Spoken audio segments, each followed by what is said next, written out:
Hello friends, welcome back to my channel Ray the Chemist. Today on our show Science Friday, we're going to talk about alternative fuels. So let's get into it.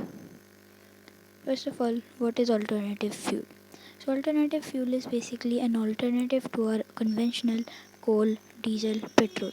So as we know, all these fuels are very harmful for the environment and also for the nature because they are non-renewable sources of energy.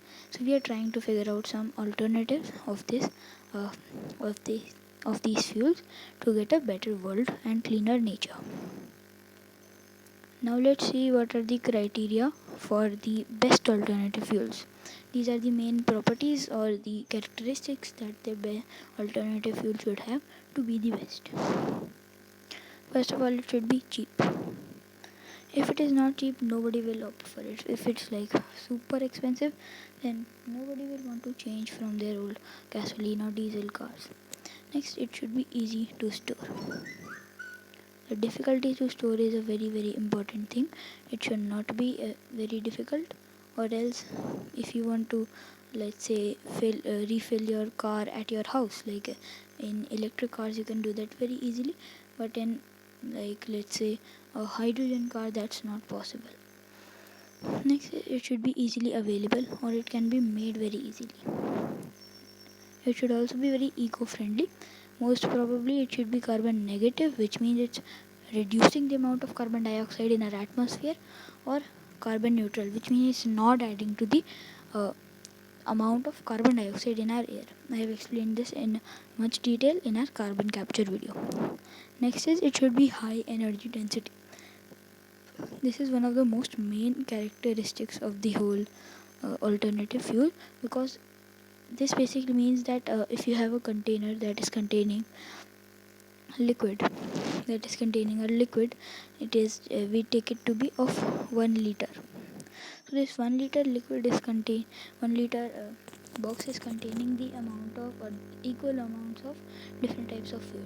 Now how much mileage or how much distance you can cover with this 1 liter of fuel is the energy density. It is generally calculated in millijoules per liter. Okay, so that's what I'll be using in today's video also.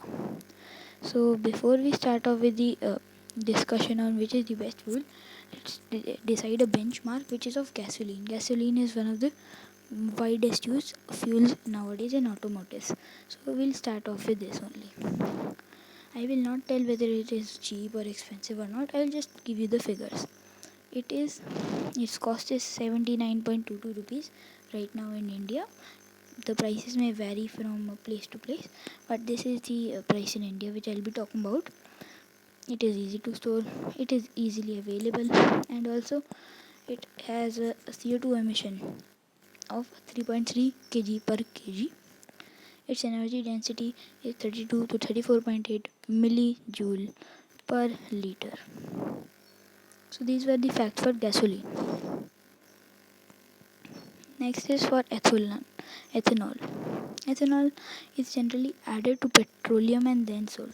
Like if you have E85. E85 basically means 85% ethanol and other other 15% is gasoline. So it is a mixture of gasoline and ethanol. Or more quantity is of ethanol right here. So talking about the price, it is 40.85 rupees, the pure ethanol, after which you can add additives to it, which include the petroleum also. That would give a cost of 60 to 70 rupees per liter, and that is pretty cheap, cheaper than the gasoline. Next is easy to store. Actually it is not very easy to store, reason being that it is a very volatile liquid. Volatile liquids always evaporate when even at room temperatures. So this is actually causing near earth ozone formation, which is pretty bad. So not very easy to store. We need to store it at bit lower temperature so that this ethanol vapors can be limited. Easily available or made? Yes, it is very easily available because uh, as we know, there are many plants. Whenever these plants die, they form something known as biomass. This biomass can be treated in ethanol plants to produce the ethanol, which can then be created into fuel used in cars, and that will release the carbon dioxide, which is again used by plants along with the sun solar energy to produce this biomass again and again. So it is a carbon neutral procedure, which also makes it eco friendly. And next is it releases 1.9 kg per kg of this 1.9 kg per kg of the carbon dioxide. Now still I am giving it a yellow color, which means it's in between. Whenever I say red color, which means it's bad, green best, yellow in between. So I am giving it a yellow color right now because there are also some fuels which give us 0 kg per kg carbon emissions. So this is a carbon neutral, that is why I am giving it this yellow color. Now let's talk about our third fuel, which is hydrogen, or actually second one. It is first of all very expensive. So using it, you can see here, this is very expensive. It is not easy to store because as we know hydrogen is a gas, and whenever we need to get more out of the equal quantity, we always convert it into its denser states of matter, which are like in cases of gas we convert it to liquids and sometimes even solids.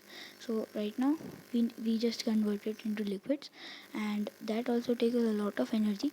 This is known as something cryogenic, which means sub-zero. So you need to get minus 200 degrees C, something around this ballpark, and it is very cold, so difficult to store, and also it is not very easy to make. That is why the cost also goes high up. Now talking about the carbon emission, it is a carbonless fuel.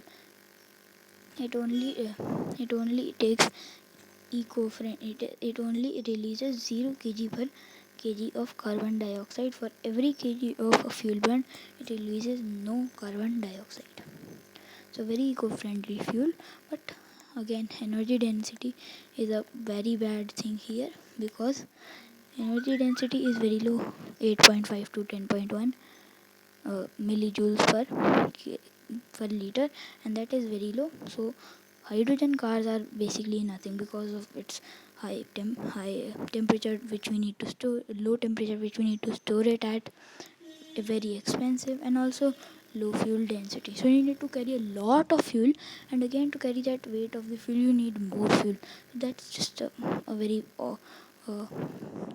inefficient thing to use hydrogen as in cars and other automobiles. Next is uranium 235, or nuclear fuel. Now this nuclear fuel is very expensive.